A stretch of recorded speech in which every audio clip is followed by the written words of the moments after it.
ইস, এত সুন্দর ড্রাগন ফুল যদি দিনের বেলায় ফুটতো তাহলে আর ড্রাগনের ফল খাওয়া সম্ভব হতো না।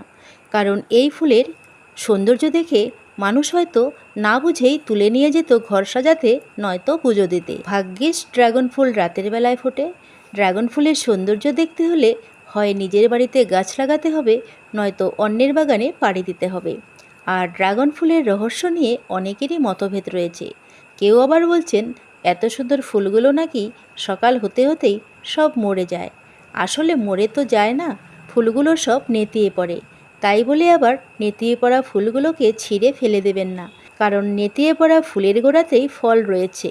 দীর্ঘ 25 দিন অপেক্ষা করার পর ফল পেকে যাবে।